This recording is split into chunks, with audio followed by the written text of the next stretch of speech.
Pandai besi telah ada sejak berpuluh abad lampau. Menurut arkeolog Titi Surtinastiti, dalam pasar di Jawa masa Mataram kuno, cukup banyak prasasti yang menyebut keberadaan mereka. Kala itu mereka dikenal sebagai pandai wesi atau pandai besi. Beberapa desa di Jawa Tengah seperti Tanggung dan Kedok dikenal sebagai asal pandai besi sedari abad ke-8. Mereka mengolah biji besi yang terdapat di dekat tempat tinggalnya, terutama wilayah perbukitan. Dari sini terbentuk jejak industri besi rumah tangga. Di pasar mereka menjual karyanya berupa pisau, parut, loyang, cetakan kue, dan alat-alat pertanian. Waktu itu masyarakat Jawa menempatkan pandai besi pada posisi unik. Ada yang menganggap keahlian mereka tak lebih dari tukang, sehingga status dan kelas sosialnya rendah.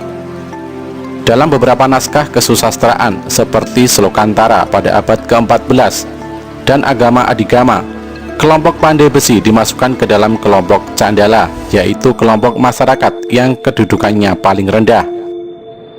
Sementara naskah Tantri Kamandaka yang ceritanya diabadikan dalam relief Candi Jago pada abad ke-13 di Malang, Jawa Timur, memuat hal ihwal musabab masuknya pandai besi ke kelompok Candala. Mulanya seorang pandai besi terlibat pencurian. Seorang Brahmana lalu menolongnya.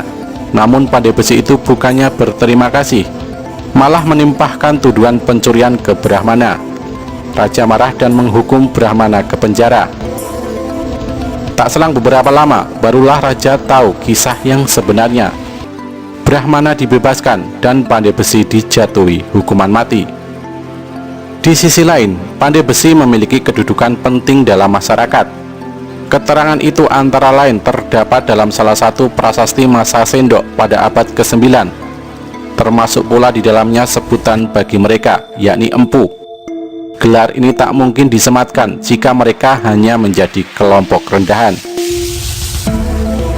Indolog C.V. Winter mengemukakan kedudukan pandai besi dapat terlihat dalam penamaan Candi Prambanan. Dia menduga kata Prambanan berasal dari Prambanan atau Porambanan, yang berarti empu rombo atau rombo sang pandai besi. Karena itu dia berpendapat pandai besi berkedudukan tinggi. Namun Winter tidak membahas hubungan yang barangkali cuma kebetulan belaka antara seorang pandai besi semacam itu dan candi yang dimaksud. Sementara itu menurut sejarawan Anthony Reid, keahlian mengolah besi dapat menjadi sarana penciptaan kekuasaan. Pengerjaan barang-barang dari logam merupakan penciptaan kekuasaan, sebab alat-alat dari logam pertama-tama diperlukan untuk perang, baru sesudahnya untuk pertanian. Tulis Reid dalam Asia Tenggara dalam Guru Niaga.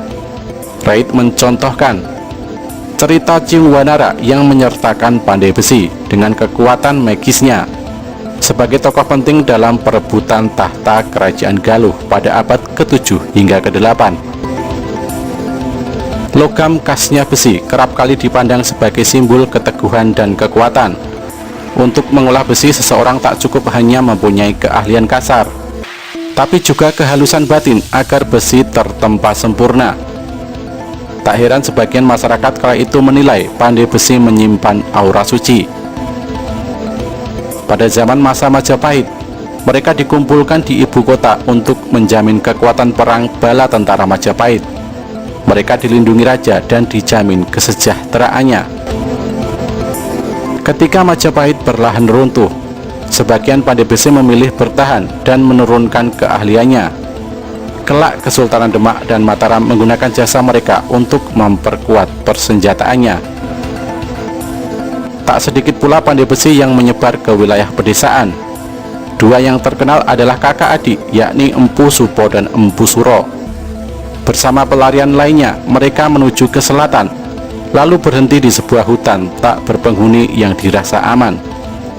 Bangunan untuk tempat tinggal pun didirikan hingga tempat itu menjadi sebuah desa. Empu Supo dan Empu Suro meneruskan usahanya membuat aneka pusaka besi seperti keris dan tombak. Pesanan kemudian mulai berdatangan. Penasaran, sejumlah orang segera mendatangi tempat itu yang kemudian disebut Kampung Pandaian. Nama itu bertahan hingga sekarang, untuk menyebut sebuah desa kecil di Umbul Harjo, Yogyakarta. Keahlian mengolah besi pun lestari hingga kini pada segelintir penduduk. Beberapa di antaranya melibatkan diri sebagai keturunan pandai besi zaman Majapahit. Status yang meninggikan mereka meski pekerjaannya dianggap kasar.